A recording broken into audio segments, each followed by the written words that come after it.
혹시 병원비 많이 내고도 그냥 넘어가신 적 있으신가요? 사실 나라에서 병원비를 돌려주는 제도가 있습니다. 바로 건강보험 본인 부담 상한제라는 제도인데요. 이 제도는 여러분이 1년 동안 낸 병원비가 일정 금액을 넘으면 그 초과된 금액을 돌려주는 겁니다. 그런데 문제는 이걸 모르고 그냥 지나치는 분들이 정말 많다는 겁니다. 지난 10년간 환급금을 찾아가지 못해서 소멸된 금액이 무려 510억 원이 넘습니다. 특히 소득이 낮은 어르신들이 이 돈을 가장 많이 못 찾아가고 계십니다. 그래서 오늘 이 영상을 통해서 꼭 알려드리고 싶었습니다. 자, 그러면 본인 부담 상한제가 정확히 뭔지부터 알아보겠습니다. 우리가 병원에 가면 건강보험이 적용돼서 진료비의 일부만 내잖아요. 그런데 병원을 자주 가거나 큰 수술을 하게 되면 그 일부만 내는 금액도 어마어마하게 쌓이게 됩니다. 이렇게 1년 동안 낸 본인 부담금이 소득에 따라 정해진 상한액을 넘으면 그 넘은 금액을 건강보험공단에서 돌려줍니다. 이게 바로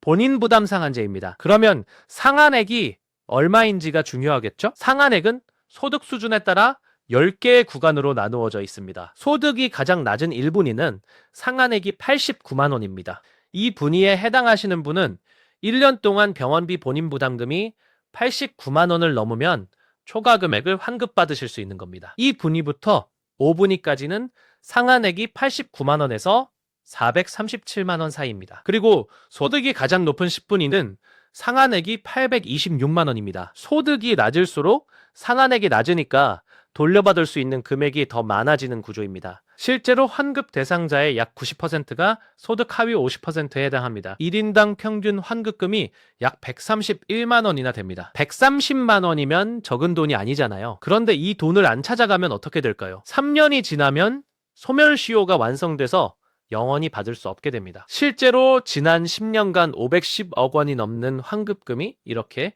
사라졌습니다. 그 중에서 61%가 소득이 낮은 분들의 환급금이었습니다. 정말 안타까운 일이 아닐 수 없습니다. 그러면 이제 환급금을 받는 방법을 하나하나 알려드리겠습니다. 크게 두 가지 방법이 있는데요. 첫 번째는 사전급여 방식입니다. 이건 하나의 병원에서 입원 치료를 받을 때 본인 부담금이 최고 상한액인 826만 원을 넘으면 병원에서 알아서 건강보험공단에 청구해주는 방식입니다. 이 경우에는 환자가 따로 신청할 필요가 없습니다. 두 번째는 사후환급 방식인데 이게 더 중요합니다. 여러 병원과 약국에서 낸 본인 부담금을 다 합쳐서 상한액을 넘었을 때 건강보험공단에서 나중에 돌려주는 방식입니다. 이건 자동으로 되는 게 아니라 반드시 본인이 직접 신청해야 합니다. 신청을 안 하면 3년 뒤에 그냥 사라지는 겁니다. 그러면 신청은 어떻게 하느냐? 가장 먼저 건강보험공단에서 보내는 안내문을 확인하셔야 합니다. 매년 8월 말쯤에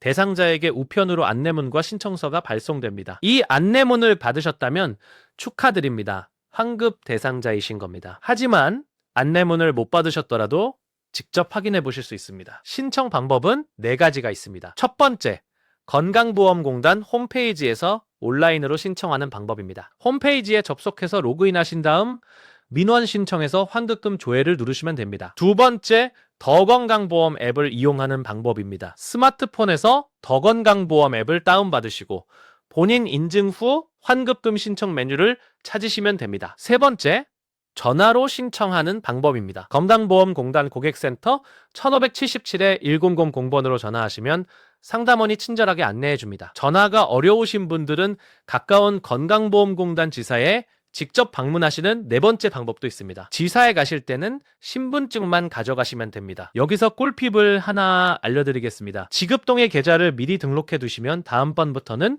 별도 신청 없이 자동으로 환급금이 입금됩니다. 한 번만 등록해 두면 매년 자동이니까 이건 꼭 해두시길 바랍니다. 자, 그러면 여기서 한 가지 주의하셔야 할 점이 있습니다. 모든 병원비가 다 환급 대상은 아닙니다. 건강보험이 적용되는 급여 항목에 본인 부담금만 해당됩니다. 비급여 항목이나 선별급여 같은 것들은 포함되지 않습니다. 예를 들어 MRI 같은 검사 중에 비급여로 분류된 부분이나 상급병실료 같은 건 제외된다는 뜻입니다. 그러니까 영수증에 적힌 전체 금액이 아니라 건강보험 적용된 본인 부담금만 계산된다는 점 꼭 기억해 주세요. 또 하나 중요한 게 있습니다. 실손보험에 가입되어 계신 분들은 본인 부담 상한제 환급금과 실손보험금을 이중으로 받을 수는 없습니다. 이 세대 실손보험부터는 본인 부담 상한제로 환급 가능한 금액은 보험사에서 보상하지 않도록 되어 있습니다. 그래서 실손보험 청구와 본인 부담 상한제 환급을 잘 구분해서 신청하셔야 합니다. 자,